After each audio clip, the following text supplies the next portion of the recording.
서로 말도 안 하던 분이여. 이 음식 앞에서 옛날처럼 함께 웃게 됐습니다.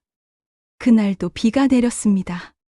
부엌 창문 틈으로 스며드는 빗소리가 괜히 마음을 더 무겁게 만들었죠. 아버지는 안방에서, 딸은 거실에서 서로를 외면한 채 몇 달째 말을 하지 않고 있었습니다. 그렇다고 큰 싸움이 있었던 건 아니었어요. 작은 오해가 쌓이고 그걸 풀어낼 용기가 없었을 뿐입니다. 아버지는 속으로 이렇게 생각했죠. 내가 먼저 말하면 지는 것 같잖아. 딸은 또 이렇게 생각했습니다. 아버지는 항상 자기 고집만 세우니까 말해봐야 소용없어. 그 사이 집안 공기는 더 차가워졌습니다. 밥상은 함께 차리지만 젓가락이 부딪히는 소리 외엔 아무 대화도 오가지 않았죠. 그런 날이 몇 달. 그리고 그날이 찾아왔습니다.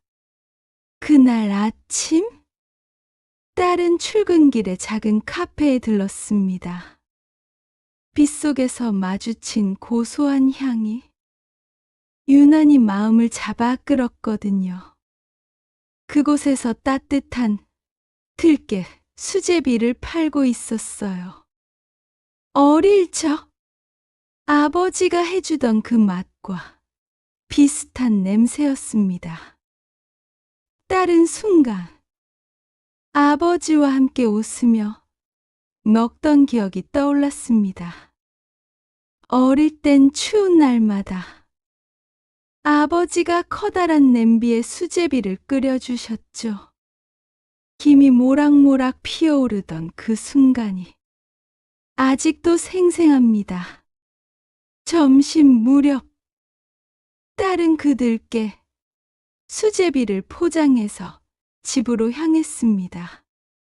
아버지는 평소처럼 묵묵히 TV를 보고 있었죠? 딸은 조심스럽게 말했습니다. 아빠, 이거 드셔보실래요? 아버지는 아무 말 없이 포장을 풀어보더니 잠시 멈췄습니다. 그리고 그 특유의 미소를 지었어요. 이거 내가 해주던 거랑 똑같네. 그 말 한마디에 딸의 눈가가 촉촉해졌습니다. 두 사람은 말없이 수저를 들었습니다. 국물 한 숟갈, 면발 한 젓가락, 그리고 오랜만에, 아주 오랜만에 같이 웃었습니다. 그날 이후 두 사람은 매주 한 번씩 함께 들깨 수제비를 먹기로 했습니다. 음식이란 단순히 배를 채우는 게 아니죠. 때로는 멀어진 마음을 이어주는 다리가 되기도 합니다. 다음 주 토요일 아침, 아버지는 부엌에서 무언가를 볶고 있었습니다. 따스한 볕이 창가에 내려앉고 작은 팬에서 고소한 향이 피어올랐습니다. 딸은 문을 열고 들어서다 그 냄새의 걸음을 멈췄습니다. 아빠, 뭐 하세요? 아버지는 어색하게 웃으며 말했습니다. 들깨 좀 볶고 있어. 그거 넣어야 맛이 진하지. 아버지 손놀림은 서툴렀지만 표정은 묘하게 부드러웠습니다. 그 모습이 딸이 어릴 때 보던 그 아버지 그대로였습니다. 딸은 조용히 부엌으로 다가가 함께 들깨를 볶기 시작했습니다. 작은 팬 위에서 들깨가 데워지며 소리를 냈습니다. 그 소리가 두 사람의 마음속 벽을 조금씩 허물고 있었죠. 아버지는 볶은 들깨를 곱게 갈아 커다란 냄비에 넣었습니다. 그리고는 채소와 국물을 준비하며 딸에게 이런 얘기를 꺼냈습니다. 내 엄마도 이것 참 좋아했는데 그 사람 살아있을 때 우리가 이렇게 같이 부엌에 서 있었으면 좋았을 텐데. 그 말에 딸은 목이 메었습니다. 엄마가 떠난 뒤 두 사람은 더 멀어졌던 거죠. 서로 슬픔을 꺼내는 법을 몰랐습니다.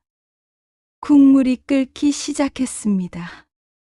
김이 부엌 가득 퍼지고 들깨 향이 집안을 감쌌습니다.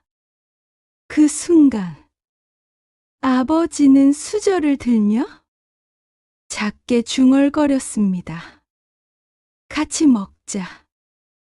딸은 그 한마디에 마음이 풀렸습니다. 둘은 국물 한 숟갈을 떠 조용히 맛봤습니다. 아버지가 먼저 웃었습니다. 이 맛이야. 이거야. 딸도 웃었습니다.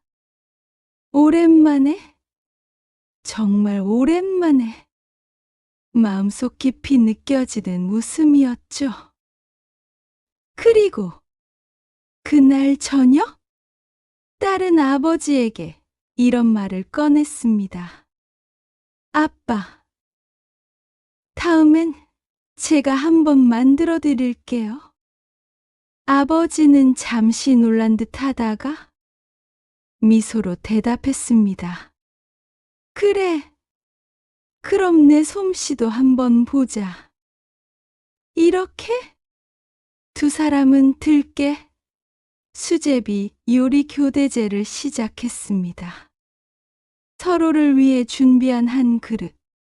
그 속엔 단순한 음식 이상의 이야기가 담겨 있었죠. 세 번째 주 토요일, 딸은 전날부터 장을 봐두었습니다. 들깨, 감자, 쑥갓, 그리고 손수 만든 반주. 하지만 오늘은 조금 특별한 계획이 있었습니다.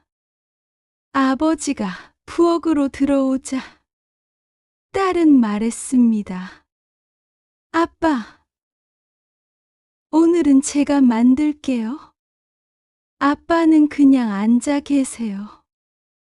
아버지는 잠시 멈칫하다가 그래, 내가 한다니 한번 보자 하며 거실 소파에 앉았습니다.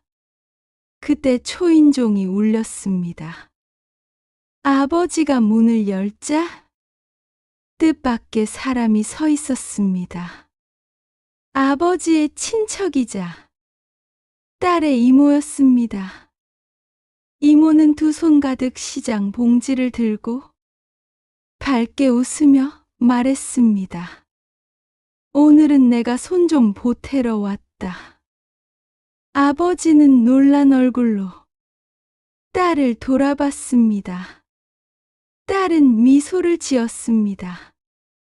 아빠, 오늘은 우리 다 같이 만들어요? 부엌이 금세 북적였습니다. 들깨 향, 쑥갓 향, 그리고 사람들의 웃음소리가 부엌을 가득 채웠습니다. 아버지는 반죽을 뜯으며 옛 이야기를 꺼냈습니다. 내 엄마도 이모랑 같이 요리할 때 이렇게 시끌시끌했지. 이모는 웃으며 대꾸했습니다.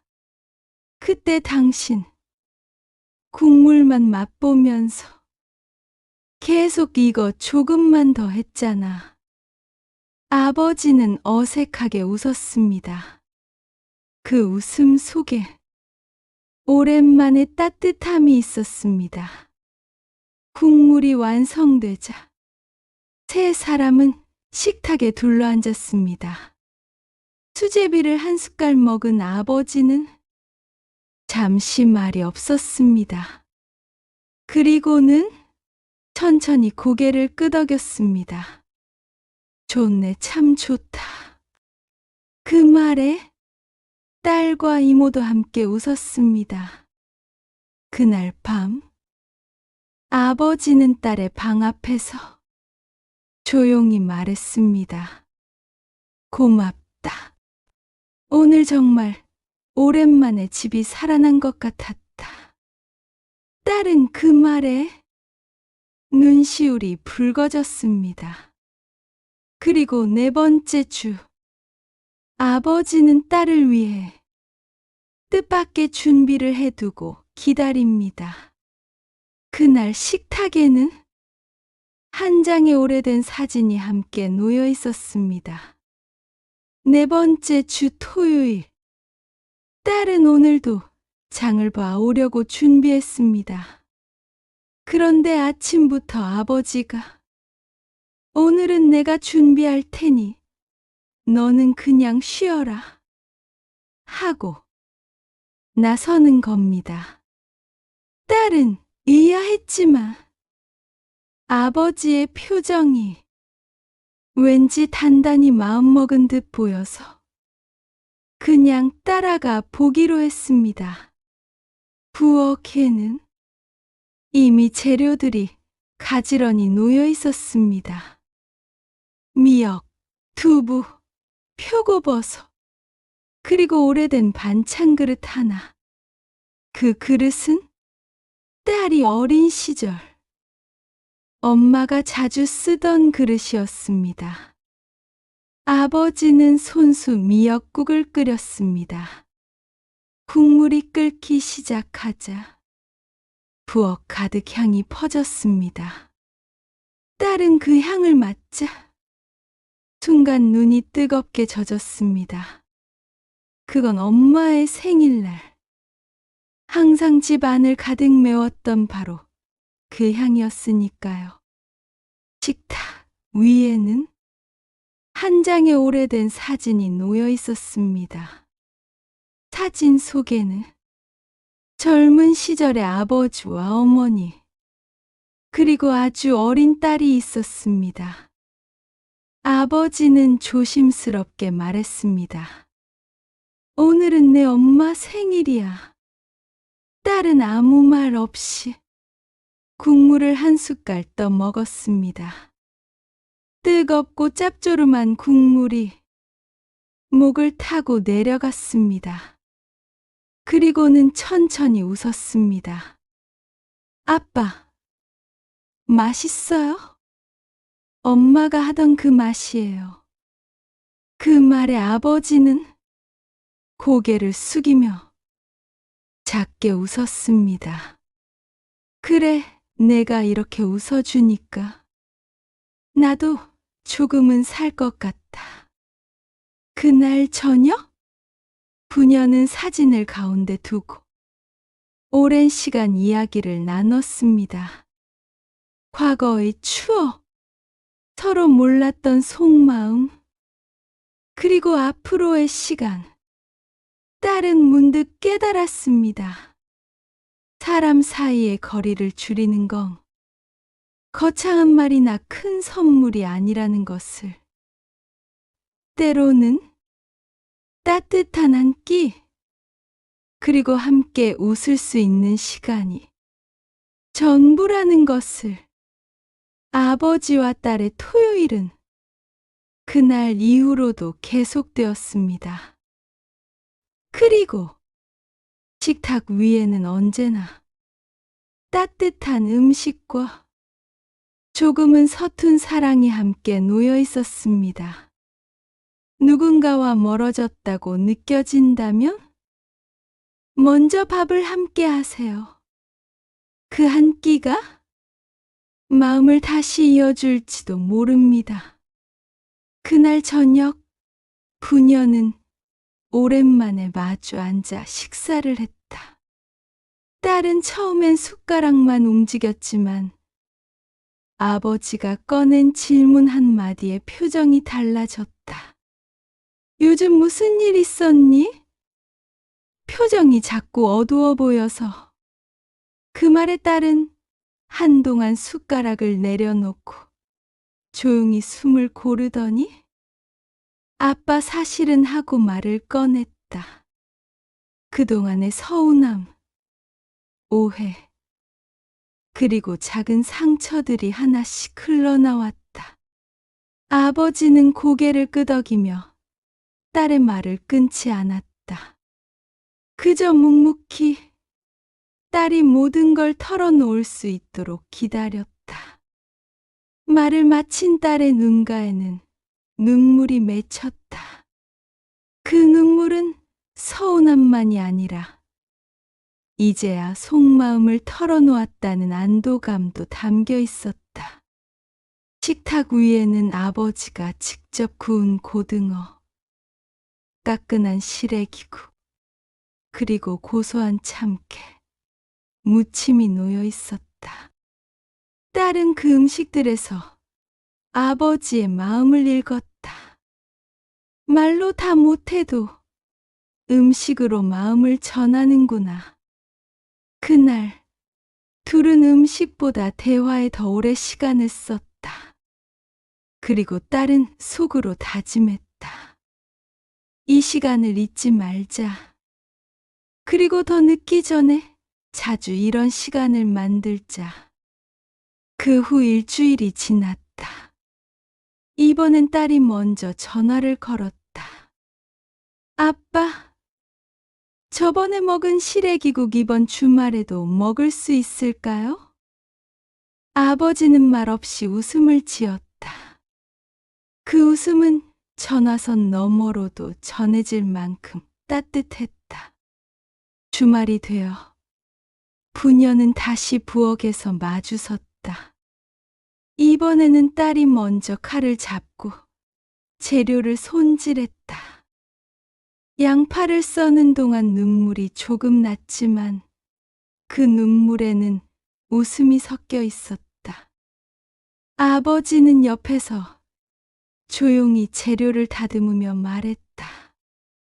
사람 사이가 멀어지는 건 마음이 식어서가 아니라 대화가 끊겨서란다.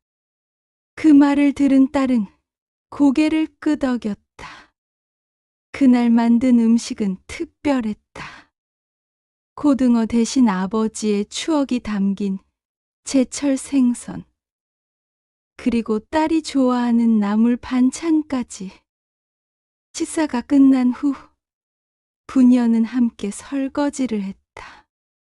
그동안 어색했던 웃음소리가 부엌 안에 가득 퍼졌다. 그 소리가 마치 오래 닫혀있던 문이 천천히 열리는 소리 같았다. 그리고 그 순간 둘은 알았다. 앞으로도 이렇게 함께하는 시간을 계속 만들겠다고. 누군가와의 관계는 거창한 선물이나 특별한 날이 아니라 이렇게 평범한 하루 속에서 다시 이어집니다. 따뜻한 밥 한 끼, 짧은 안부 인사, 그리고 진심 어린 대화. 이 세 가지가 모이면 멀어진 마음도 다시 가까워집니다. 혹시 오늘 오랫동안 연락하지 못한 가족이나 소중한 분이 있다며? 짧게라도 전화 한 통 해보시는 건 어떨까요? 그 한마디가 누군가의 마음을 다시 웃게 만들지도 모릅니다.